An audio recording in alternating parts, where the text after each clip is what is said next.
นกแขกเต้าอยู่ในป่าไม้มะเดื่อแห่งหนึ่งใกล้ฝั่งแม่น้ำซึ่งชื่อคงคาในหิมพานต์บรรดานกแขกเต้าเหล่านั้นหนาตัวหนึ่งมัน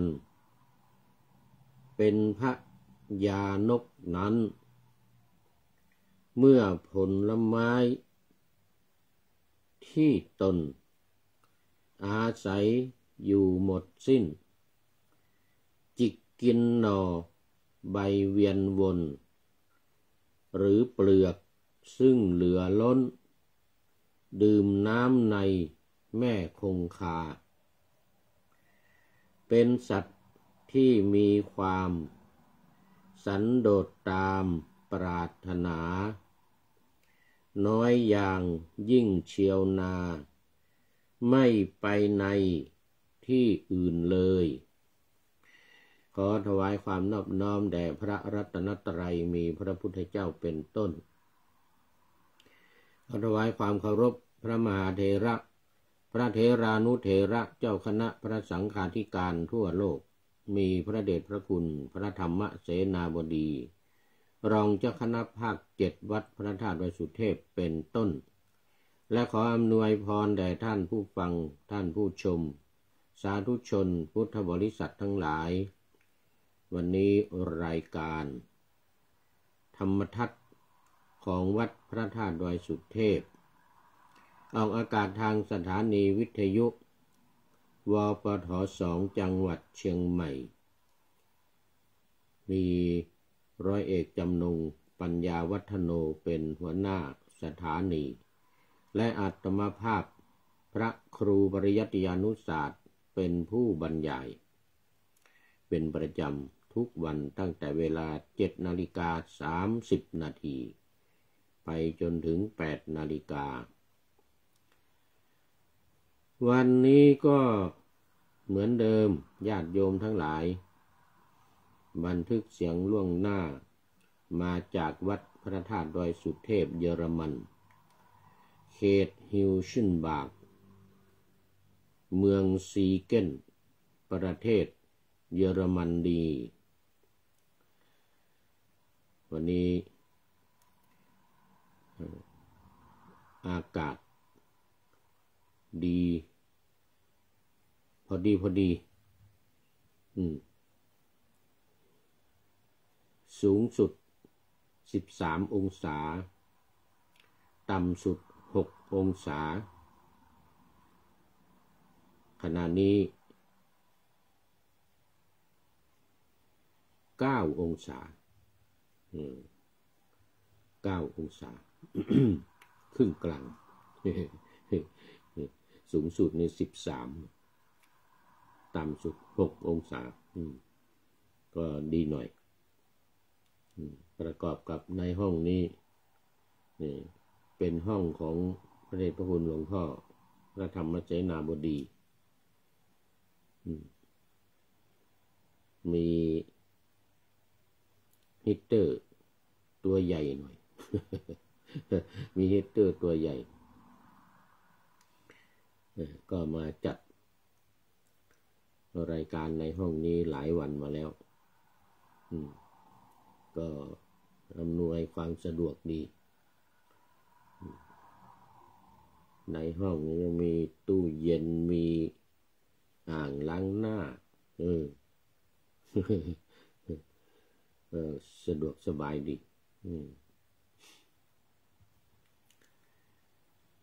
วันนี้ก็มีญาติโยมมา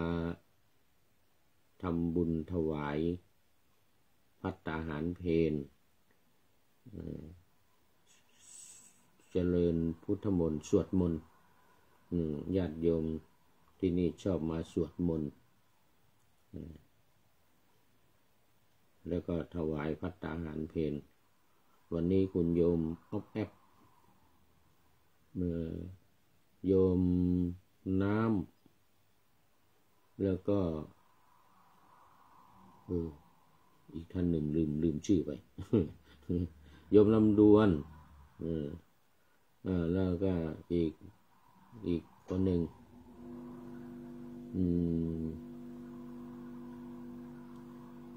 เนี่ยแล้วก็ตอนท้ายนี่ก็มีคุณโยมพิชิตโยมพิชิตมาร่วมอีกท่านหนึ่งก็ถวายภัตตาหารเพล ก็ถือโอกาสนี้โมทนาสาธุกับญาติโยมที่มาร่วมทำบุญเป็นประจำทุกวันอาทิตย์ทุกวันอาทิตย์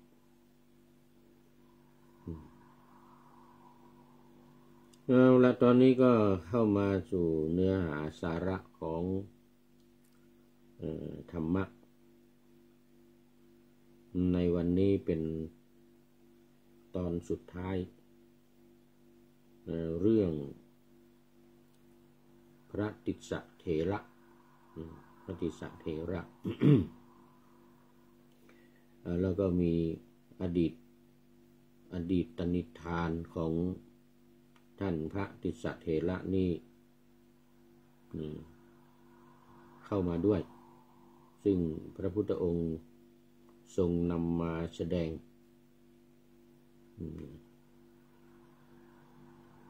ว่าในอดีตพระติสสะเถระเนี่ยก็เป็น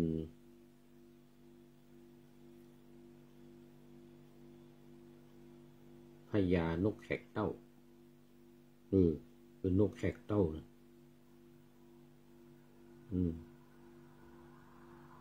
แล้วก็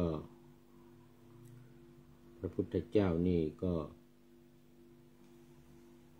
อันนั้นก็เป็นท้าวสักกะเป็นท้าวสักกะจำแรงแปลงตัวมา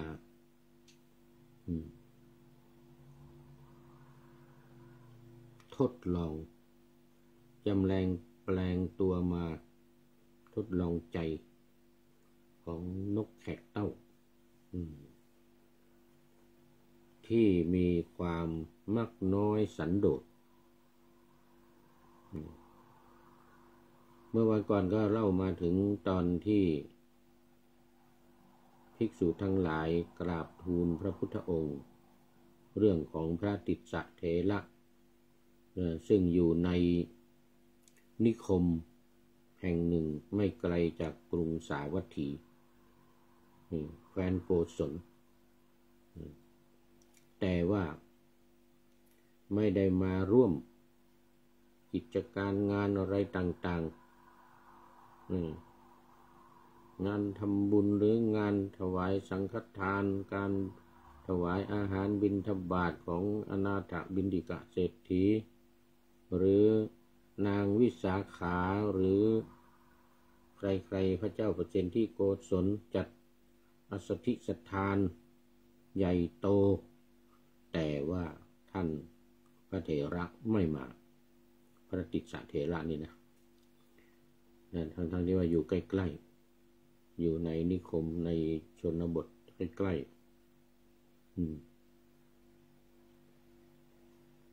ภิกษุทั้งหลายก็ฟ้องพระพุทธเจ้า ภิกษุสมัยนั้นขี้ฟ้องเนี่ยชอบฟ้อง ชอบฟ้องพระพุทธเจ้านี่นะหน้าแตกมาหลายองค์แล้ว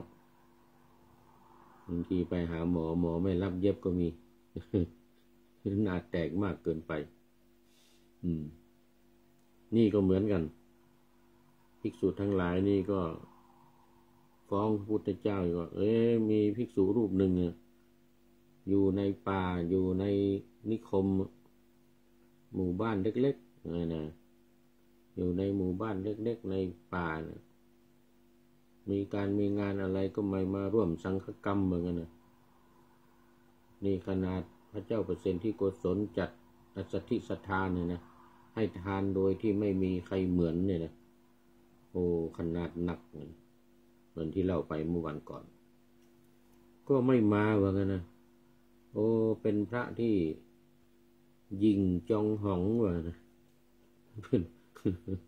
เป็นพระที่ยิงยะโสโอหังอวดดีเหมือนกันนะไม่มาร่วมงานกับคณะสงฆ์เลยนะพระพุทธองค์ก็ตรัสเรียกภิกษุนั้นมาถามคือท่านพระติสสะเถระเนี่ยก็เนี่ยที่เล่าไปเมื่อวานถึงตอนนี้ว่าเธอทำอย่างนั้นจริงหรือภิกษุว่าไงนะจริงครับผมว่าไงนะท่านพระเถระว่าจริงครับผมแล้วทำไมเธอจึงทำอย่างนั้นถึงจะไม่มาร่วมงานร่วมกิจกรรมของคณะสงฆ์เราถวายอสัตถิสัทธานนาถบิณฑิกะเศรษฐีถวายข้าวปลาอาหารบิณฑบาตวันละ 20,000 รูปพระสงฆ์ใส่บาตรให้พระสงฆ์วันละ 20,000 รูปนางวิสาขาก็มาทำบุญในวัด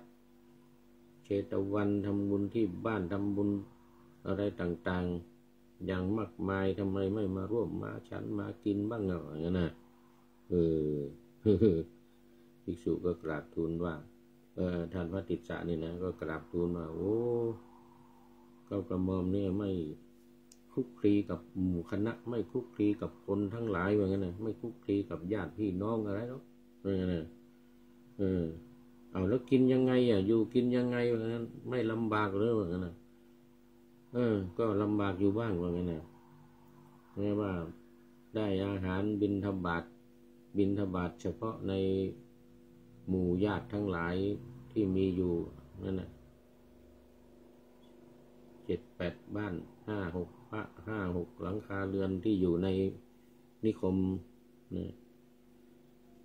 ชาวบ้านอื่นๆก็มีอยู่แต่ว่าไม่ไปแต่ว่าบิณฑบาตเล็กๆน้อยๆพอฉันอาหารประณีตก็ตามไม่ประณีตก็ตามเล็กๆน้อยๆพอยังชีวิตให้เป็นไปได้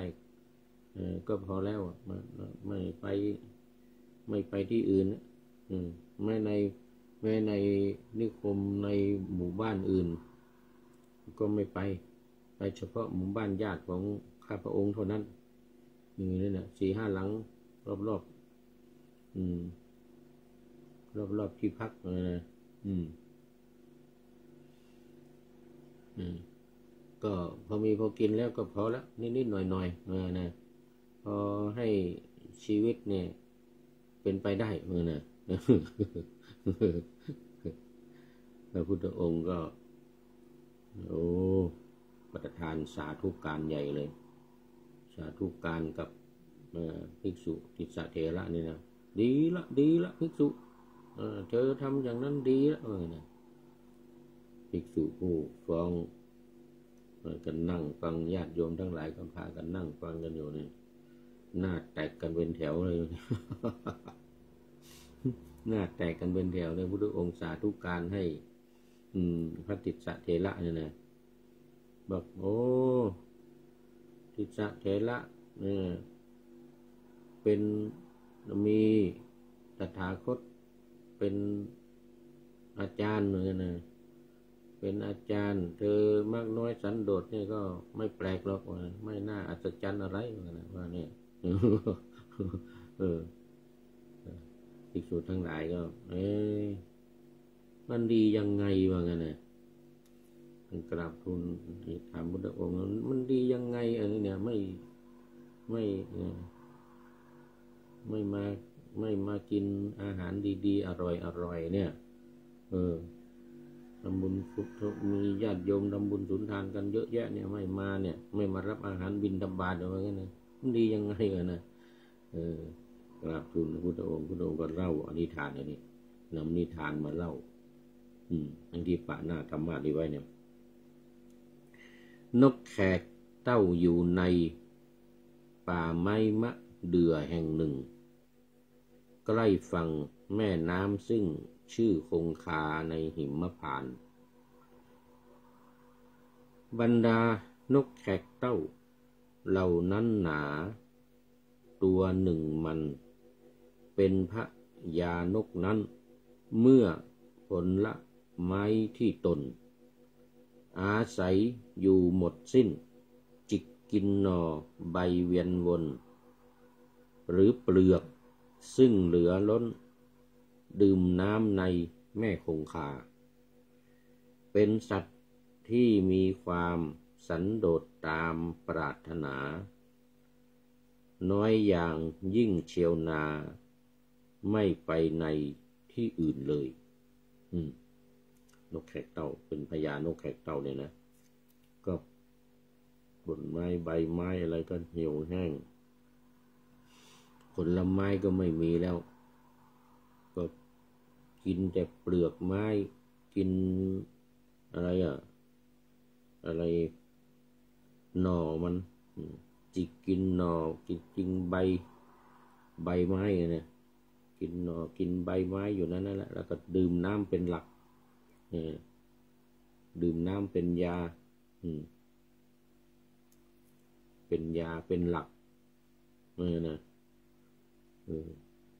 น้ำนี่ขาดไม่ได้คนเรานี่นะอาหารมีน้อยไม่เป็นไรแต่ว่าน้ำนี่อย่าให้ขาด2 วัน3 วัน4 วันนี่ก็พอไม่มีอาหารเลยนี่ก็ไม่เป็นไรแต่น้ำนี่ขาดไป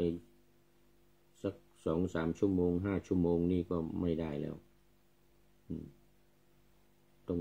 ดื่มน้ำมากๆดื่มน้ำเป็นหลักเลยมันเหมือนที่เขาว่าเหมือนที่เขาว่าใน YouTube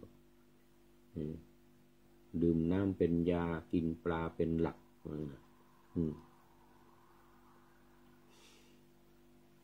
ไม่กินเนื้อไม่กินไอ้ที่มันเป็นเชื้อเป็นอาหารของมะเร็งอย่างเนื้อเนี่ยเนื้อหมูเนื้อวัวเนื้ออะไรต่างๆนี่นะมันเป็นอาหารมะเร็งเหมือนกันแต่ปลานี่ไม่เป็นไรเหมือนกันกินปลาเป็นหลักกินผักเกินครึ่งเหมือนกันกินปลาเป็นหลักกินผักเกินครึ่งคืออาหารตัวเนี้ยทั้งข้าวทั้งแกงทั้งอะไรต่างๆเนี่ยแล้วก็มีผักจะเป็นผักต้มหรือเอาผักมาแกงในอะไรก็ตามเอามากินกับน้ำพริกหรือว่าเอามาลวกนะเอามานึ่งผักนี่นะกินผักเยอะๆในเกินครึ่งของอาหารบรรดาอาหารที่มีเอาสัก 60% นะ60% 70% เลยเนี่ยกินข้าวกินปลาเนี่ยนิดๆหน่อยๆไม่มากกินผักเกินครึ่งกินน้ำเป็นยากินปลาเป็นหลักกินผักเกินครึ่งเขาว่ากันว่าอย่างนั้นเรียนแบบนกแขกเต้านี่หรือเปล่าไม่รู้นะนี่กินแต่หน่อไม้กินใบกินหน่อกินใบไม้กินเปลือกไม้เพราะมันมีอยู่เยอะนะกินเปลือกไม้โอ้มีความสันโดษ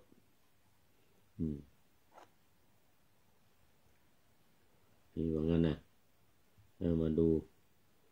เมื่อมีเสร็จเรียบร้อยแล้วเนี่ย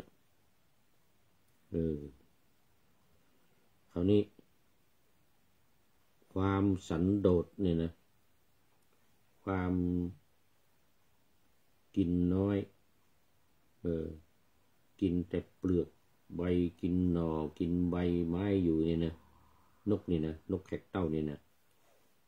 ก็ทำให้ที่นั่งของพระอินทร์เนี่ยนะท้าวสักกะบนสวรรค์นะร้อนนี่เห็นไหมอุ้ยมันร้อนไปถึงอะไรศิลาอาสน์ของพระเจ้าของพระอินทร์น่ะนู่นน่ะบนสวรรค์ชั้นดาวดึงส์นู่นน่ะร้อนเลยอยู่ไม่ได้เนี่ยโอ้โหมันอะไรเนี่ยพระอินทร์นี่นะท้าวสักกะ โอ้ที่นั่งของเราบรรดุกรรมพละบรรดุกรรมพลเนี่ย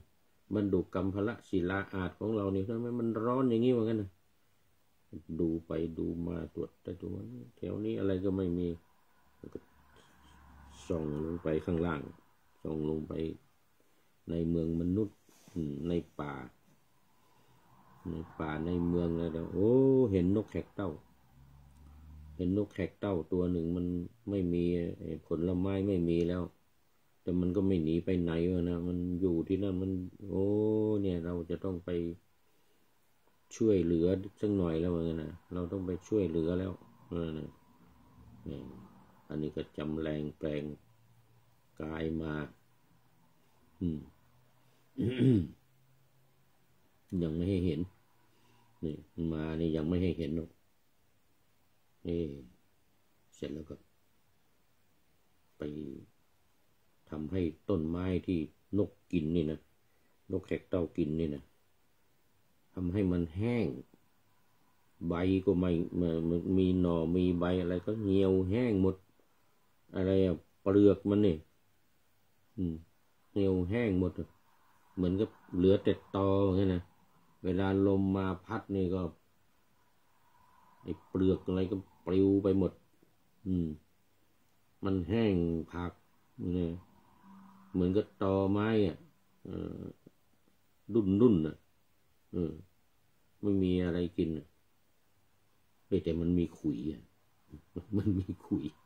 ไม้นี่นะไม้มะเดื่อนี่นะโดยไม้มะเดื่อเนี่ยหน่วยมันไม่มีละใบเปลือกอะไรต่างๆมันแห้งพักเป็นแต่มันเป็นขุยอยู่เป็นขุยมันก็ขุยไผ่มันก็ขุยไผ่นกแขกเต้านี่ก็ไม่ไปไหนกินขุยไม้กินก็ได้ที่มันจะกินได้เดี๋ยวรอบต้นมะเดื่อนี่แหละ ต้นมะเดื่อแห้งนี่นะโอ้พระอินทร์ก็เห็นว่าโอ้นี่ท่านนกตัวเนี้ยจุดยอดเลยนะมันขนาดมันแห้งผักแล้วมันผุหมดแล้วก็ไม่เหลืออะไรแล้วเนี่ยนะเสร็จแล้วก็มันแน่จริงๆเลยนะนายแน่มากเลยนะ นายแน่มากพญาอินทร์นี่นะก็เลยคราวนี้จำแรงแปลงกายมาไม่ใช่จำแรงเป็นนกกระยางนะ ไม่เหมือนไม่เหมือนลิเกเงินล้านพิษณุโลก จำแรงเป็นนกกระยางขอต้อนรับคุณโยมน้อยไทยออกไทยหรือทีไม่รู้นะทีวายเนาะโอ้นี่จากอังกฤษจากลันคอนนู้นนี่ใกล้วัดพระสิงห์อยู่เคโอ้สาธุคุณโยมน้อยอยู่ประเทศอังกฤษยังไม่หลับตอนนี้ยังไม่หลับตอนนี้กำลัง5 โมง 6 โมงมั้งเนี่ย6 โมงเย็นหลังเยอรมันนี่ไปหน่อยเยอรมัน6 โมงตอนนี้เยอรมัน7 โมงครึ่งอังกฤษนี่ประมาณ6 โมงครึ่งนะเอาหลังนี่ไป1 ชั่วโมงโอ้สาธุเป็นท่านสุดท้ายพอดีใกล้จะหมดเวลา เป็นท่านแรกแล้วเป็นท่านสุดท้ายเพราะในเมืองไทยก็ไม่มีแล้วหลับปุ๋ยกันไปหมดแล้วในเมืองไทยตอนนี้ตีหนึ่งวันนี้จัดดึกไปหน่อยจัดค่ำไปหน่อยมันไม่ได้จัดตอนเย็นๆเพราะว่ามีญาติโยมมาแล้วก็มีโยมมาพูดคุยกันกลับไปเมื่อกี้นี่ ก็เลยจัดดึกไปหน่อยเพราะนั้น FC ในเมืองไทยหลับปุ๋ยกันหมดแล้วตอนนี้แม่เอ้ยสุติวงศ์นี่ก็ปกติท่านจะยังไม่ตื่นถ้ายังไม่ตื่นแต่จะหลับไปแล้วมันตื่น เอามาดูนกแขกเต้าเดี๋ยวพญาอินทร์นี่ก็ชอบใจเลยทีนี้ โอ้โหนี่นายแน่จริงๆว่างั้นนะทีนี้ก็จำแรงเป็นหงส์มาเอาบริวารเอานางสุชาดาเนี่ยนะเป็นที่เป็นบริวารของพระอินทร์อยู่ข้างบนนี่นะก็ ก็นำมากันหลายคนเป็นหงส์มาก็มาจับอยู่ใกล้ๆก็กล่าวคาถาบอกว่าพฤกษามีใบสดเขียวที่อยู่ว่างั้นนะหมู่ไม้มีผลหลากหลายก็มีมากเหตุไรหนอใจของนกแขกเต้าจึงยินดีแล้วในไม้แห้งที่ผุนี่มากล่าวคาถาให้นกแขกเต้าได้ยินนกแขกเต้าก็ชอบใจที่มีพญาหงส์มาพูดตัวเองก็เป็นพญานกแขกเต้าเหมือนกันอะไรเนาะว่างั้นนะก็ตอบมาดูเหมือนจะตอบเหมือนกันนะตอบพญาหงส์โอ้ข้าพเจ้าเนี่ยได้กินนี่ก็พอแล้วว่างั้นเอาน้ำเป็นหลักว่างั้นกินน้ำเป็นหลักเนี่ยน้ำในคงคาเนี่ยเป็นหลักนะกินพวกนี้แล้วก็ไปจิบน้ำให้เต็มท้องเลยพญาหงส์นี่ก็เป็นพญาอินทร์ก็แจ้งให้ทราบก็บันดาลให้ต้นมะเดื่อเนี่ยให้กลับมีผลมีใบมีเปลือกมีเป็นต้นที่ชุ่มชื้นขึ้นมาเขียวขึ้นมาทันทีมีผลมากมายไม่วายว่างั้นนะมีผลแบบมากมายไม่วายเลยนะให้นกแขกเต้าได้กินไปจนตายนั่นแหละพญาหงส์บอกให้นกแขกเต้าทราบว่าข้าพเจ้าเนี่ยคือท้าวสักกะแล้วก็บันดาลให้ต้นมะเดื่อที่แห้งผุนี่นะเป็นต้นเขียวขึ้นมามีใบมีดอกมีผลมากมายเลยนกแขกเต้าชอบใจเลยขอบคุณมากว่างั้นนะขอบคุณพญาหงส์มากขอบคุณพญาอินทร์มากเลยแขกเต้าเนี่ยเรื่องนี้ก็พระพุทธองค์ทรงนำนิทานมาแล้วก็ตรัสว่าท้าวสักกะในการนั้นเนี่ยก็เป็นพระอานนท์ท้าวสักกะเป็นพระอานนท์นะทีนี้พญานกแขกเต้านั่นก็ได้เป็นเราเองพญานกแขกเต้านั่นก็มาเกิดเป็นพระพุทธเจ้านี่เองมาเกิดเป็นพระพุทธเจ้าส่วนมาเกิดเป็นอานนท์ก็คือพญาหงส์พญาหงส์หรือว่าท้าวสักกะชาติเนี้ยก็มาเกิดเป็นพระอานนท์ส่วนนกแขกเต้านั่นก็คือเราเองนี่แหละคือพระพุทธเจ้านี่เองนะแล้วตรัสพระคาถา ว่าภิกษุยินดีแล้วในความไม่ประมาทนะมีปกติเห็นภัยในความประมาทไม่ควรเพื่อที่จะเสื่อมจากมรรคและผลตั้งอยู่ใกล้ในที่ใกล้แห่งพระนิพพานเลยทีเดียวนะเวลาหมดพอดี หมดเวลาพอดี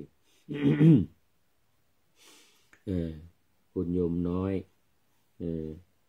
ทีหรือทายเนี่ยนะสาธุก็เป็นด้านสุดท้ายเข้าสู่เส้นชัยของรายการวันนี้ขอนำรายการธรรมะทัดไปก่อนแล้วจะย้อนมาใหม่ในวันหลังเพื่อให้ท่านทั้งหลายได้รับฟังพระธรรมเทศนังเหมือนดังเดิมเป็นธรรมะในพระไตรปิฎก3ธรรมบทอันงดงามบรรยายเสริมอธิบายใจความเหมาะมาต่อเติมยกนิทานดั้งเดิมเสริมเพชรพลอยวันนี้เรื่องมักน้อยหรือสันโดษปรารถนาผลประโยชน์เพียงนิดหน่อยยินดีความไม่ประมาททั้งใหญ่น้อยเห็นภัยความประมาทคอยเฝ้าระวังไม่ควรเพื่ออันเสื่อมในมรรคและผล ย่อมเป็นคนอยู่ในที่ใกล้ฝั่งคือพระนฤพานอันยืนยั่งประดุจดังพระติสสะในนิคมขอทุกท่านสุขกายสบายใจปรารถนาสิ่งใดอันเหมาะสมจงเพิ่มพูนตามบุญญาอันอุดมที่ได้บ่มสะสมไว้ในก่อนเทินขอเจริญพร